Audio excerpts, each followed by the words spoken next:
गर्भ में शिक्षा। जी हाँ, गर्भ में शिक्षा। हमारे पास कई उदाहरण हैं जिनमें हम बात करें महाभारत काल की।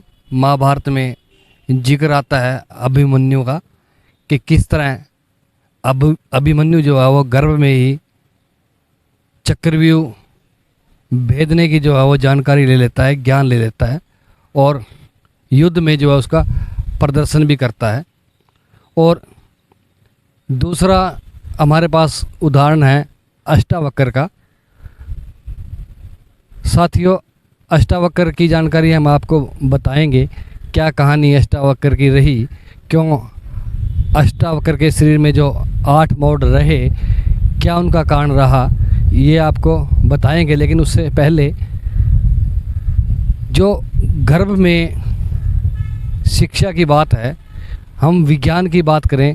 विज्ञान भी मानता है कि ये जो माता की स्मरण शक्ति है उस पे निर्भर करता है। साथियों, जब स्मरण शक्ति पर, माता की स्मरण शक्ति पर निर्भर करता है गर्भ की शिक्षा, तो क्यों ना हम इसका लाभ हम उठाएं। और जब गर्भ पल रहा होता है, उसके 6 महीने से और जब बच्चा पैदा होता है तब तक का जो समय है, उसको विज्ञान में माना गया है कि उस समय जो शिक्षा सीखता है गर्भ में बच्चा, तो हमें भी चाहिए कि उस समय कम से कम जो नज़दीक रहते हैं, जैसे माँ के पास, माँ के पेट में गर्भ रहता है, तो उस समय कोई ऐसे उच्चारण, ऐसे शब्द वो माता भी जो है वो ना निकाले कि बच्चे पर प्रभाव पड़े। किस तरह का बच्चा, संस्कारी बच्चा हमें चाहिए, उस माहौल, उस गर्भ को दें ताकि जो संस्कारवान बच्चा पैदा हो। साथियों नमस्कार, आप देख रहे हैं KBN 365 न्यूज़। साथियों, आज चर्चा करेंगे अष्टावक्र पर। क्यों अष्टावक्र जो है उनके शरीर में 8 मोड़ रहे, क्या कारण रहे, क्यों 8 मोड़ों वाला बच्चा ये पैदा हुआ। साथियों, हम बात करें अष्टावक्र के माता पिता की, तो इनकी माता का नाम जो था वो सुजाता था और इनके पिता का नाम जो था वो कहोड़ था। इनके पिता जो है वो आरुणि जो ऋषि हैं, बहुत बड़े ऋषि हैं, वेद के ज्ञाता हैं। उनके यहाँ शिक्षा लेने के लिए, वेदों की शिक्षा जो है वो लेने के लिए आश्रम में जाते हैं और वहाँ जो ऋषि हैं आरुणि, उनकी पुत्री होती हैं सुजाता। इन दोनों की जो है वो शादी हो जाती है और ये जो है वेद पाठ करते रहते हैं, वेद का ज्ञान जो है वो लेते रहते हैं। इसी दौरान जो है गर्भ में आ जाता है अष्टावक्र। तो बात है कि एक समय जब चर्चा हो रही थी माता पिता की, जो कहोड़ हैं और सुजाता है, इन दोनों की वेद को लेकर ही चर्चा हो रही थी। कुछ गलतियां इसके पिता से, जो कहोड़ है उनसे हो जाती है। 8 गलतियां इसके पिता से होती हैं और इस जो बच्चा है गर्भ में अष्टावक्र, वो अपने पिता को जो है वो टोकता रहता है कि आप गलत कह रहे हैं।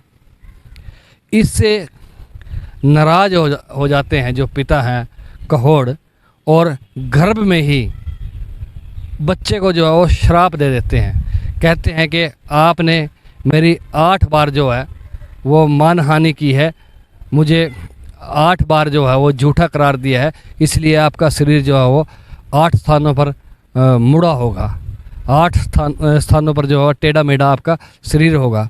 ये कारण रहा साथियों अष्टावक्र का शरीर जो 8 मोड़ लिए हुआ पैदा हुआ। साथियों, अब विद्वान तो थे कहोड़, ऐसी बात नहीं, ज्ञान था उनको वेद का।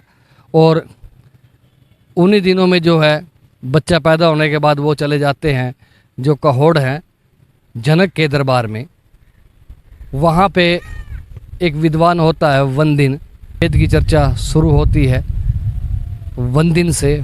जो विद्वान है दरबार का, जनक के दरबार का, लेकिन एक शर्त है, वहाँ हारने वाले को गुलाम बनना पड़ता है जीतने वाले का। साथियों, हम बात करें अष्टावक्र के पिता कहोड़ की, वहाँ ये चर्चा में हार जाते हैं और गुलाम बन जाते हैं। जनक के दरबार के जो विद्वान हैं वनदिन, उनके ये वहाँ पे गुलाम बन जाते हैं। धीरे धीरे जो है अष्टावक्र भी बड़ा होता है और अपनी माता सुजाता से पूछता है कि मेरे पिता कहाँ हैं, तो उनको पता लगता है। तो अष्टावक्र भी जनक के दरबार में पहुँचता है और जैसे ही वो जनक के दरबार में पहुँचता है, वहाँ पे जो सब विद्वान है,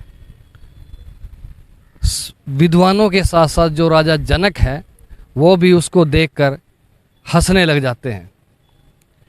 यह देखकर जो अष्टावक्र हैं वो काफ़ी गंभीर हो जाते हैं और राजा जनक को बोलते हैं कि मैं तो आपके दरबार में इसलिए आया था कि यहाँ पर ज्ञानी हैं, यहाँ पर विद्वान हैं, लेकिन मुझे यहाँ कोई भी विद्वान या ज्ञानी नज़र नहीं आता, क्योंकि यहाँ तो केवल और केवल मुझे जो हैं वो चमड़ी के पारखी नज़र आ रहे हैं। इसके अलावा मुझे कोई विद्वान यहाँ नज़र नहीं आता। जब जनक को इस बात का एहसास होता है, अपनी गलती का एहसास होता है, तो वो माफ़ी भी मांगते हैं। उसके बाद जो वनदिन विद्वान जनक के दरबार में है, उसके साथ जो है वो चर्चा चलती है, वाद विवाद चलता है, ज्ञान पर वाद विवाद चलता है, वेद पर, जिसमें जो अष्टावक्र हैं वो हरा देते हैं जनक के विद्वान को।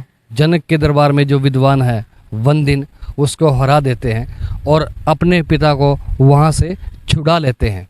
साथियों, जब इनके पिता को मालूम पड़ता है कि जो मेरा पुत्र अष्टावक्र, उसके द्वारा मुझे छुड़ाया गया है, और समझते हैं कि वाकई में ज्ञान में, वेद में ये मेरे से ज़्यादा जानकार है, तो वो उसे एक नदी में कहते हैं, क्योंकि अब वो चाहते हैं कि मेरा बेटा जो है वो सही हो, श्राप मुक्त हो। वो उसे एक नदी में भेज देते हैं और अपना श्राप जो है वापस ले लेते हैं। ये कहानी अष्टावक्र की रही। तो साथियों, आप समझ सकते हैं कि जो गर्भ है, ये कहानी सुनाने का मतलब यही है कि जो गर्भ के दौरान जब बच्चा पेट में रहता है, तो हम ना लड़ें आपस में, कोई ऐसी बात ना पड़े कि गलत प्रभाव जो है वो बच्चे पर जाए, गलत संस्कार जो बच्चे पर जो है प्रभाव गलत संस्कारों का रहे। अच्छी बातें वहाँ करें, संस्कारी बातें वहाँ करें, और जो आप बनाना चाहते हैं बच्चों को, वही बातें आप करने की कोशिश करें, ताकि बच्चा जो है वो एक सभ्य बच्चा, संस्कारी बच्चा जो है वो पैदा हो सके। साथियों, KBN 365 न्यूज़ को लाइक करें, सब्सक्राइब करें, शेयर करें। साथी चमन लाल के साथ मैं धर्म सिंह।